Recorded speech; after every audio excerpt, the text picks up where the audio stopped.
저는 오늘 말씀의 제목을 예의와 양보로 완성되는 사랑이라는 제목으로 은혜 나누기 원합니다. 쥐가 고양이를 이길 수 있을까? 간디가 인도 사람들에게 질문을 했습니다. 간디는 고양이는 영국이고 쥐는 인도를 비유한 말입니다. 사람들 한결같이 불가능합니다. 그랬어요. 여러분, 쥐가 고양이를 이길 수 있을까요? 당연히 이길 수가 없죠. 그런데 간디가 자신을 바라보는 사람들에게 한마디 더 합니다. 한 가지 방법이 있습니다. 쥐가 쥐약을 먹고 고양이 앞에서 춤을 추는 겁니다. 신나게 고양이 앞에서 춤을 추는 거예요. 그러면 고양이는 열받아가지고 쥐를 잡아먹는다는 겁니다. 하지만 그 순간 쥐를 잡아먹은 고양이도 죽고 맙니다. 고양이 앞에 춤을 췄던 쥐가 쥐약을 먹는 것은 전적인 자기 희생을 간디는 말하고 싶었습니다. 그러면서 아주 유명한 말을 했습니다. 인도의 수억 명이 침 한 방울씩만 헌신하면 그 침이 물줄기가 되고 강이 되어서 30만이나 되는 영국 사람들을 다 떠내려 보낼 수 있습니다. 이런 연설을 했습니다. 그 조그만한 영국이 지금은 중국보다 인구가 더 많대요. 그 큰 인도를 불과 30만 명 가지고 지배했으니 영국이라는 나라가 얼마나 대단합니까? 그런데 그런 나라에 마하트마 간디가 있으므로 소망이 있었습니다. 비폭력과 희생이라는 삶의 원칙을 간디는 말했습니다. 그러나 그는 그렇게 인도를 위해서 전적으로 마음을 쏟았고 인도가 자유하길 바랬던 그 마음을 가지고 주변 나라인 파키스탄과 어떻게 하든지 서로 화해하고 잘 살기를 그런 바람이었습니다. 왜 파키스탄과 최근에도 전쟁이 일어났잖아요. 왜 그런 문제가 생기는가 했을 때 하나는 파키스탄은 완전한 해교도 국가입니다. 모슬림 국가죠. 반면 인도는 힌두교 국가예요. 두 종교가 충돌하다 보니까 국가적으로 완전히 대립적 각을 가지고 있었습니다. 그러니 파키스탄과 손잡으려고 하는 것을 바라본 극단주의자 나투람 고드세라는 사람이 그렇게 우리는 파키스탄과 화목해야 됩니다라고 하는 그런 연설을 하러 가던 간디를 총을 3발을 쏴가지고 결국은 죽게 합니다. 무려 78의 나이에 간디는 사라지고 말았습니다. 그러나 간디는 그렇게 죽어가면서도 그는 한마디 했는데 오 하나님이라는 그런 말을 했습니다. 인도어로 헤람이라는 그런 단어라는 거예요. 헤람, 오 하나님. 그가 또 다른 한마디를 남겼는데 내 생명은 끝날 수 있어도 나의 원칙은 죽지 않는다. 평화주의. 그것은 끝나지 않는다라고 하는 그런 위대한 고백을 했습니다. 이런 간디의 평화주의적 원칙이 있어서 그랬는지 모르겠지만 마침내 인도는 영국으로부터 독립을 했습니다. 얼마나 한 사람의 지도자가 중요한지 모릅니다. 사랑하는 성도 여러분, 예수님께서 이런 말씀하신 적이 있습니다. 요한복음 12장 24절에서 내가 진실로 진실로 너에게 이르노니 한 알의 밀알이 땅에 떨어 죽지 아니하면 한 알 그대로 있고 죽으면 많은 열매를 맺느니라 라고 하셨습니다. 그러니까 간디는 인도의 한 알의 밀알처럼 사라진 그러한 사람이죠. 희생은 끝이 아닙니다. 희생은 또 다른 생명을 낳는 그러한 과정일 뿐이죠. 우리가 믿고 따르는 예수님의 십자가의 죽음은 패배가 아니고 끝이 아니고 새로운 완전한 승리의 시작이었습니다. 그 십자가의 은혜가 무엇입니까? 그것을 우리는 흔히 이렇게 표현합니다. 십자가는 사랑이다. 할렐루야. 한번 따라해보세요. 십자가는 사랑이다. 여러분, 말이 많다고 사랑이 아니고 또 때로 헌신이 크다고 사랑이 아니고 그 사랑은요, 우리에게 많은 규칙들을 얘기해 주고 있습니다. 그것이 뭐냐? 오늘 사도 바울이 고린도 교회에게 주셨던 말씀, 사랑은 무례히 행하지 아니하며 라고 했습니다. 사랑은 무례히 행하지 아니하며, 두 번째는 사랑은 자기의 이익을 구하지 아니한다라고 했습니다. 자기 이기주의가 아니라는 거예요. 사랑은 예의가 없는 행동을 멈추고 내 것보다 다른 사람들을 먼저 생각하고 챙겨주는 그런 태도라는 거예요. 그러므로 사랑이란 오늘 나 자신을 십자가 밑에 내려놓는 것입니다. 나의 감정, 나의 자존심까지 다 내려놓을 때에 우리는 그나마도 조금씩 사랑이 움틀 수 있는 은혜가 있는 줄 믿습니다. 그러므로 사랑하는 성도들, 우리가 꼭 기억해야만 합니다. 다시 한번 따라합시다. 사랑은 무례히 행하지 않습니다. 이 무례하다는 말 자체가 뭡니까? 상대를 아주 형편없이 대한다는 거예요. 상대를 형편없이 대하는 것. 그것을 좀 더 이렇게 거칠게 표현하면 함부로 대하는 거예요. 함부로. 비정상적인 언어를 사용하면서 남들을 힘들게 하는 겁니다. 상대방에게 불쾌감을 주거나 아주 수치심, 모멸감을 주게 하는 것이 바로 무례함이었던 것이죠. 그러므로 사랑하는 성도 여러분, 사랑은 무례하지 않다라고 했습니다. 사랑은 예의가 없지 않다는 거예요. 그래서 새로운 그 성경을 하나 번역한 이가 있는데 그 유진 피터슨이라는 목사님이 있습니다. 그는 이렇게 말합니다. 사랑은 무례히 행하지 아니함을 갖다가 사랑은 예의를 잊지 않습니다. 사랑은 예의를 지키는 것이다. 그러니까 젠틀맨이라고 말하는 신사는 어떤 사람입니까? 예의가 있는 사람이라는 거예요. 오늘 우리 사랑하는 성도들이 그런 은혜가 있기 원합니다. 그래서 사랑하는 사람은 남을 대하는 자세가 흐트러지지 않는다는 거예요. 자신의 지위가 높아도 또 때론 낮아도 그 자세가 전혀 흐트러지지 않는 것이 바로 사랑입니다. 그러다 보니까 어떻게 돼요? 남을 함부로 하대하지 않습니다. 할렐루야.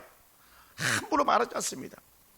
우리 교회는 뭐 특별히 그 기업하시는 분이 없지만 부하 직원들을 종처럼 부리지 않습니다. 한국교회가 부목사들을 갖다가 종처럼 부린다, 소모품으로 여긴다고 하는 것이 비일비재한 말이 되고 말았습니다만은 3년, 5년, 10년 쓰면 버리듯이 내팽개치는 것인데 사랑은 그게 아니라는 거예요. 사랑은 줄 수 있을 만큼 다 주는 그것이 사랑이라는 것이죠. 함부로 대하지 않는 거예요. 담임 목사라고 부목사를 함부로 대하지 않고 담임 목사라고 전도사를 함부로 대하지 않고 함부로 하지 않는 것이 오늘 사랑인 것이죠. 여러분, 우리 부모들은요, 자녀들을요, 자신의 부속물처럼 여기지 않는 거예요. 가족을 함부로 대해도 되는 것이 아닙니다. 우리는 인생을 많이 살아봤으니까 자녀들을 함부로 대하는 게 아니에요. 자녀들을 함부로 말하는 게 아니에요. 근데 우리는 어느샌가 우리 속에 그러한 경험 속에 살아왔기 때문에 좀 더 속되게 말하면 잘 배우지 못한 부모들을 만났던 우리들의 삶이 그대로 우리에게 답습되어져서 우리도 자녀들에게 우리 아버지들 언어폭력 행사했고 육체적 폭행 행사했듯이 그렇게 나아가는 거예요. 그게 아니에요. 하나님 말씀은 그렇지 않습니다. 자녀들을 함부로 대하지 마라. 그것이 자문에서 뭐라고 표현했습니까? 자녀들을 노여워하게 하지 말라고 했잖아요. 이걸 저는 이렇게 재해석해 보고 싶습니다. 자녀들이요, 슬프게 하지 마세요.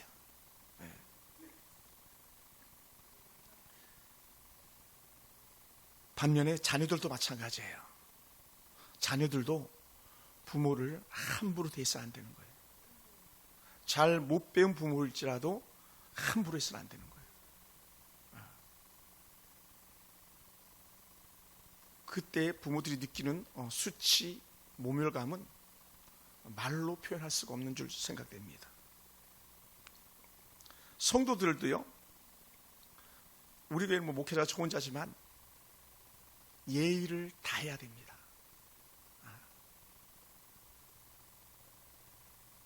옛날 선배님 목사님들이 이렇게 우리에게 가르쳤습니다. 불각은 불가원이다. 성도들은 멀어서도 안 되고 너무 가까워서도 안 되고 그 원칙을 절대로 잊지 말라고 우리를 가르칠 때 그렇게 말씀했습니다. 왜 그런가? 너무 가까우면 목회자를 함부로 대하기 쉽고 너무 가까우면 성도들을 함부로 대하기 쉽다는 거예요. 또 너무 멀면 남처럼 여겨가지고 사랑이 식어질 수도 있고 사랑이 표현되지 않을 수도 있다는 것이죠. 그래서 불각은 불가원은 두고두고 우리 사역자들에게 성도들에게 명언이 되는 것 같습니다. 목회자도 성도들을 대할 때에 예의를 다해야 되는 거죠. 함부로 해서는 안 되는 거죠. 제가 여러분들 함부로 하지 않겠습니다. 반면에 여러분들도요 함부로 하시면 안 됩니다. 물론 함부로 하시는 분도 없지만 근데 우리는 그렇지 않은 것을 성경 속에서 너무나도 많이 보잖아요. 국회의원도 대통령도 국민을 대하는 자세가 예의가 있어야 되는 거예요. 권력을 가졌다고 함부로 말해서는 안 되는 거예요.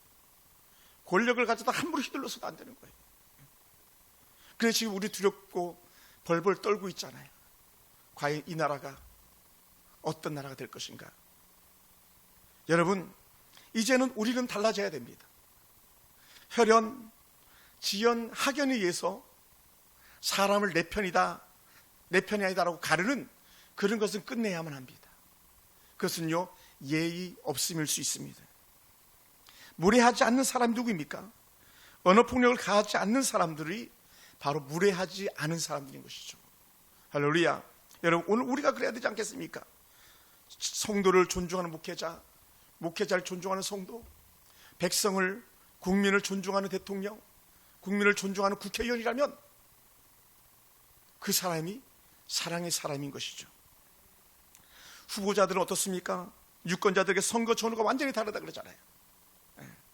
선거할 때는 완전히 종처럼 엎드리지만 선거하고 나면 무소불위 권력이 되고 말지 않습니까? 그리고 어느 대통령 후보가 되겠다는 사람이 이렇게 말하고 있잖아요. 권력을 잡기 전까지는 다 샤바샤바 꼬시는 거야, 쏘기는 거야. 그러나 진짜 권력의 칼은 보이지 않는 곳에서 휘두르는 거야. 그러면 안 됩니다. 그건요 김일성이 하는 짓이죠. 그건 사랑이 없는 거죠. 김일성이 어땠습니까? 다 인민재판했잖아요. 마을 중심에다가 세워놓고 그 지주들이라고 해가지고 지주계급들, 땅 가진 사람들, 공부한 지식인들, 저 같은 목회자들 다 자아 비판시키고 돌로 쳐 죽였지 않습니까? 몽둥이로 대나무 죽창으로 찔러 죽였잖아요. 파라다이스, 새로운 신천 신지를 만든다 그러면서 쏘기고 나서 결말은 그렇게 나가지 않았습니까? 그 열매가 지금 북한 아닙니까? 그 열매가 캄보디아예요. 그 열매가 라오스예요. 그런 삶이 우리나라에서는 이제는 더 이상 있어서는 안 되겠는데 앞이 어두울 따름입니다. 부부는 어떻습니까? 저도 결혼한 지가 벌써 30년이 넘었습니다. 어느 날 깨어보니까 30년이 지났더라고요. 아이가 시집갈 때가 됐습니다. 부부는요 결혼 전과 결혼 후가 같아야 됩니다. 아니 오히려 더 나아져야 되는 겁니다. 그래서 결혼 전에는 두 눈을 똑바로 뜨고 신랑감을 찾고 신부감을 찾고 결혼하고 나면 한눈을 감으라고 말했대잖아요. 그런데 결혼하기 전에 어떻습니까? 완전 반대로 한눈에 반했다잖아요. 한눈에 봐서 허물은 하나도 안 보이는 거예요. 좋은 것만 보이는 거예요. 근데 결혼하고 눈 떠보니까 두 눈을 쳐다보니까 어떻게 돼요? 오만 것이 다 허물이잖아요. 오만 것이 막 자다가 이를 바닥바닥 할 때도 있고 막 자다 코를 드릉드릉 골 때도 있고 아니 저렇게 폭력적인 언어를 쓰는 부인이었나 남편이었나 아니 우리 남편이 우리 신랑이 저렇게 손찌검하는 사람이었나 막 결혼하고 나서 깜짝깜짝 놀랄 때가 있겠지 않겠습니까? 우리 교회 성도들은 그렇지 않습니다만 근데 그래서는 안 된다는 거죠. 그래서 제가 설교를 준비하면서 결혼하고 나면 한눈을 감고 남편을 바라보고 또 다른 한눈을 감고 아내를 바라봐야 된다는 거예요. 그래야 상대 허물이 보이지 않는 거죠. 여러분, 저를 볼 때도 그래 주시기 바랍니다. 한눈을 감고 저를 봐주시기 바랍니다. 저도 한눈을 감고 여를 보겠습니다. 왜요? 그래야 같이 갈 수 있는 거예요. 그래야 같이 살 수 있는 거예요. 남편에게, 아내에게 결혼 전에 가장 친절했던 그 모습이 결혼한 후에도 똑같아야 되는 거예요. 우리가 아이들을 대할 때도 마찬가지입니다. 지금 우리 예인이 이한이 얼마나 이쁩니까? 근데 지금 저렇게 이쁜 예인이 이한이를 우리 하은이는 하영이 만날 때도 똑같은 마음 가지고 사랑해주고 똑같은 마음 가지고 칭찬해주고 격려해주는 거예요. 우리 애들 혼 안 내잖아요. 다 좋은 모습만 보잖아요. 그런 것처럼 동일해야 됩니다. 저는 이 설교를 준비하면서 이런 마음이 들었어요. 어제 우리 교회가 요새 키우면 하는 아이들을 장학금을 이렇게 주는데 제 마음속에 찾아왔던 생각이 뭐냐면 공부 잘해서 주는 게 아니다. 공부 잘하라고 주는 게 아니다. 그런 마음이 이렇게 들었어요. 좋은 아이로 자라가길 바라는 그 마음 하나, 하나님 잘 믿는 그 마음 하나지. 공부 잘하면요 구청에서 돈 주고요, 그 나라에서 돈 주고요, 기업에서 돈 줘요. 공부 잘하는 애들은요 외국에서 데려가서 돈 주고 키워요. 그건요 우리가 안 해도 다 해요. 대한민국에 어디 성적이 나쁜데 장학금을 주는 데가 거의 없잖아요. 그러니 잘하는 애들은 맨날 박수 받고 못하는 애들은 맨날 박수도 못 받고 혼만 나는 거예요. 우리는 그렇게 아이들을 키워서는 안 되겠다, 그런 마음을 가졌던 거예요. 나는 우리 하은이나 우리 대은이나 우리 예쁜 친구 예인이나 또 멀리 있는 우리 귀한 친구 이나에게도 그러한 은혜가 있기 원하는 거예요. 공부 잘하지 못해도 남들보다 더 우수하지 않아도 하나님을 잘 믿고 바른 경건을 가지고 자란 아이라면 우리는 마음껏 그 아이를 축복하고 격려하고 밀어줘야 된다고 생각합니다. 할렐루야. 사랑하는 성도 여러분, 우리 주님이 말씀하시는 하나님의 사랑은요 그러다 보니까 어떻게 돼요? 존중함이라는 거죠. 존중. 할렐루야. 존중. 앞에 옆 사람 인사합시다. 사랑은 존중하는 겁니다. 아멘. 사랑은 존중하는, 전적 자기 존중. 내 안에서 거칠고 투박하고 남에게 상처 주는 말을 다 걷어들이고 그 상대를 높여주고 세워주는 것이죠. 그러다 보니까 그렇게 사는 방법이 하나가 있더라. 그게 뭐냐? 자기의 이익을 구하지 않는 거예요. 그러니까 다른 말로 하면 이기주의죠. 이기심을 갖고 나만 하지 않아요. 사랑은 내 이익, 내 편안함, 내 시간만 생각하지 않습니다. 진짜 사랑 때로는 손해보고 양보할 줄 아는 것입니다. 사랑은 자기 중심, 자기 보호, 자기 이익에 놀려서 완전히 벗어나야 됩니다. 할렐루야. 최근에 저는 어느 날 하은이랑 영화를 보러 간 적이 있습니다. 톰 크루즈 마지막 영화 미션 임파서블. 별 재미는 없었습니다. 중간에 잤습니다. 얼마나 영화도 긴지 중간에 나갔다 왔습니다. 별 재미없는 그런 영화였습니다. 근데 시대적인 영화라 안 볼 수가 없어서 봤습니다만, 여러분, 어떤 부부가 아주 오랜만에 영화관을 찾아가지고 자리에 앉아서 영화를 감상하는데 남편이 느닷없이 여보 어떻게 잘 보여? 라고 물었어요. 그런데 아내는 남편의 세시한 배려에 감사해가지고 여보 잘 보여 막 그랬어요. 그랬더니 남편이 뭐라 그랬을까요? 남편이 뭐라 그랬을까요? 우리 김장수님, 남편이 어이가 없어요. 여보 자리 바꿔, 나 너무 안 보여. 근데 반대가 있었어요. 우리 하은이가, 제가 그랬거든. 하은아 너 중앙에 앉아야 되니까 자리 바꿔 그랬더니 아니야 아빠가 잘 보이는데 앉아 그러더라고요. 그러니까 제가 사랑하는 사람이죠. 제 아빠 진짜 좋아하네.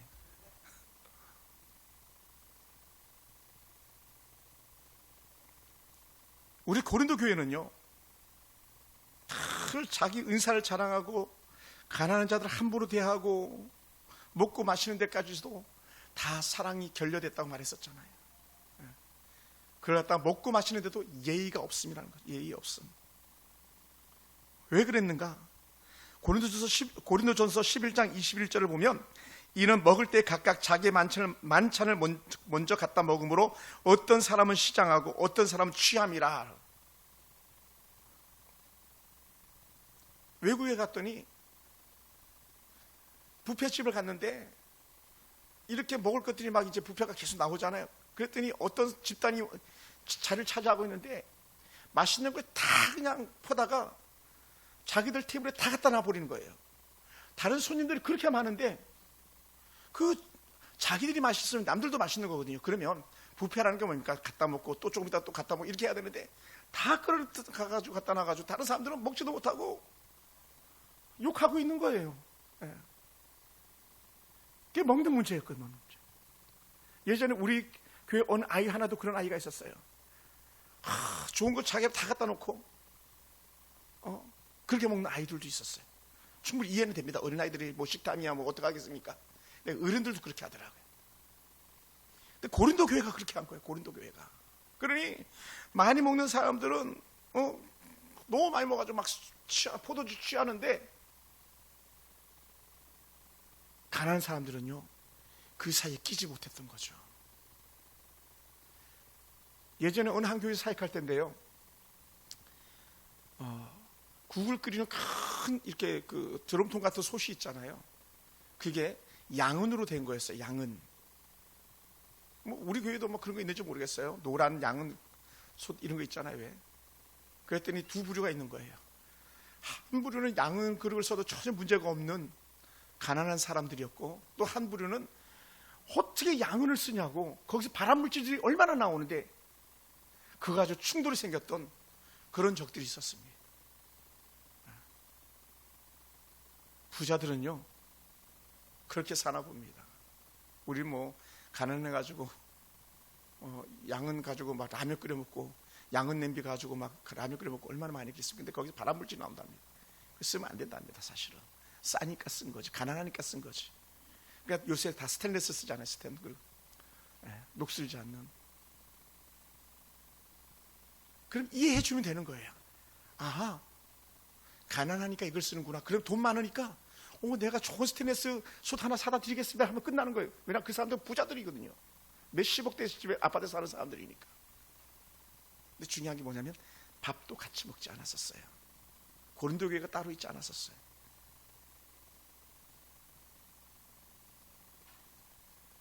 그래서는 안 되는 거죠.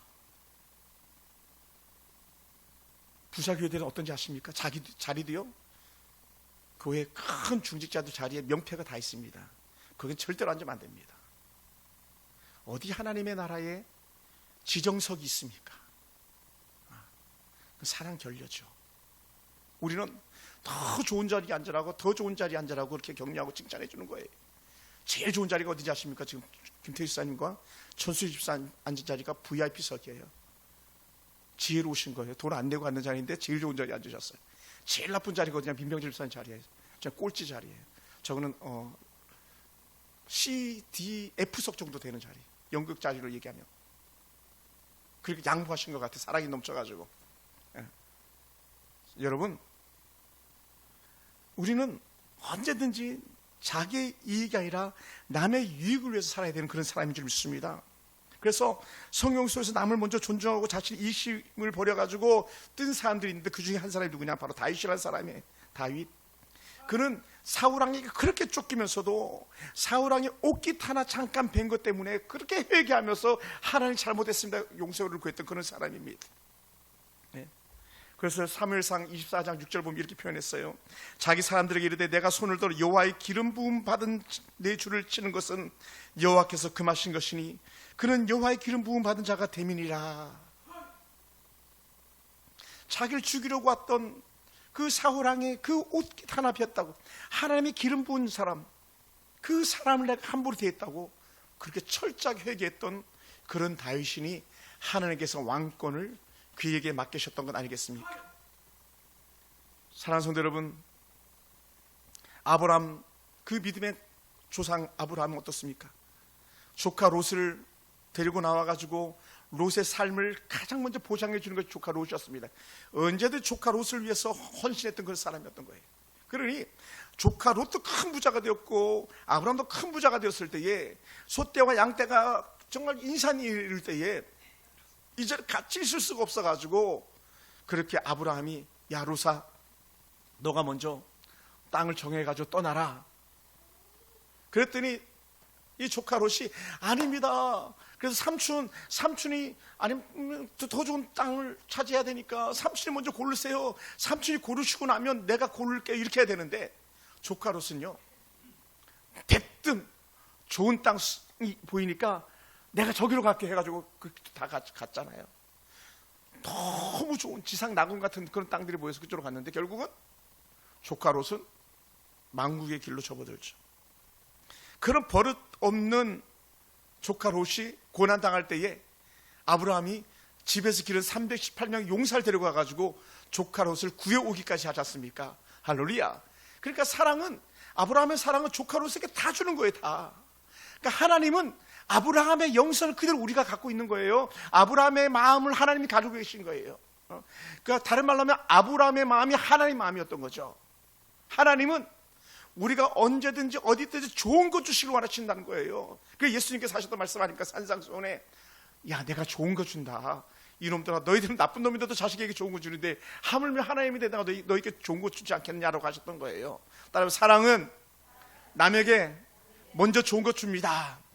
아멘. 좋은 거 주는 게 계속 더 가져 너 더 가져 이렇게.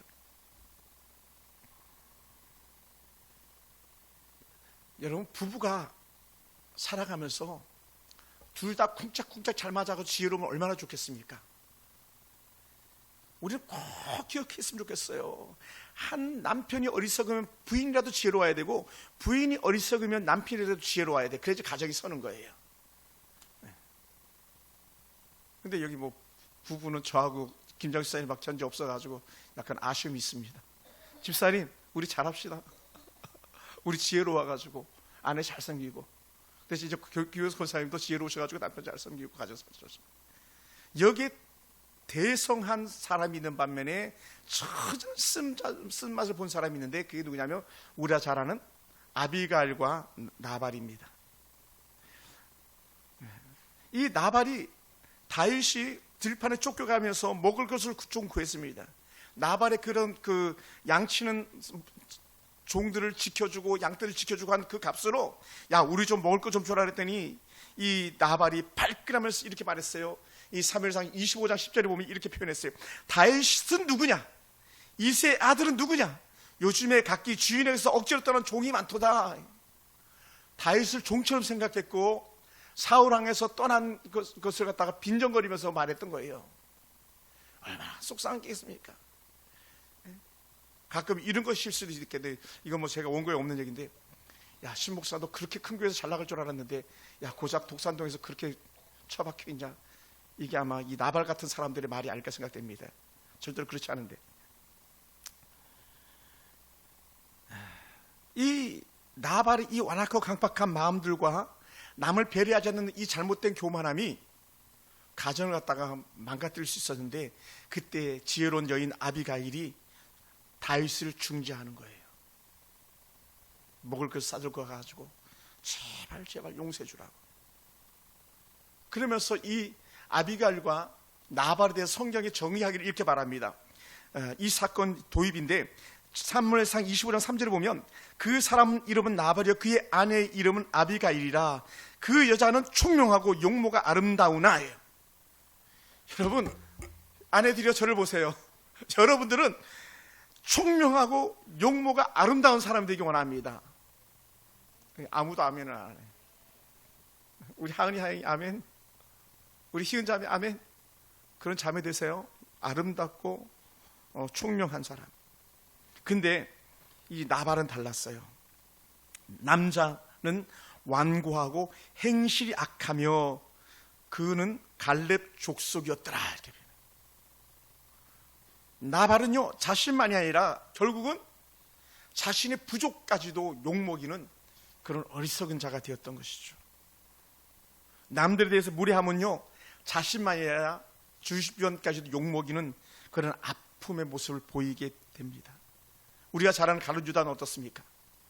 그렇게 예수님 좋다고 쫓아다니다가 제일 먼저 예수님을 배반하고 돌아섰던 사람이 가룟 유다 아닙니까? 얼마나 흉악무도한 사람입니까? 예수님을 돈 받고 팔아넘긴 인신매매범, 신약의 인신매매범은 가룟 유다, 구약의 인신매매범은 야곱의 자녀들, 완악한 그 안에 있는 겁니다. 사랑하는 성도 여러분, 자기만을 위하는 사랑은요 결국 사랑이 아니라 죄죠. 그러면 우린 자신을 낮추고 남을 높이는 사랑으로 예의를 다하고, 내가 먼저가 아니라 당신 먼저입니다, 당신이 좋은 땅을 차지하십시오, 당신이 좋은 것을 먼저 먹으십시오, 당신이 좋은 것을 먼저 가지십시오 할 수 있는 사람이라면 그것이 진짜가 아니겠습니까? 그러다 보니까 어떤 사람이 이렇게 말하더라고요. 예의와 존중은 사랑의 겉옷이다라는 겉옷. 사람이 겉옷이 좋아야 되잖아요. 옷이 곧 그 사람이라고 말했거든요. 또 옷이 곧 그 사람의 신분이라고 말했거든요. 그러니 목회자들은 목사 가운을 입고, 검사들은 판사 가운, 검사 가운을 입고, 사제들은 사제 가운을 입는 거예요.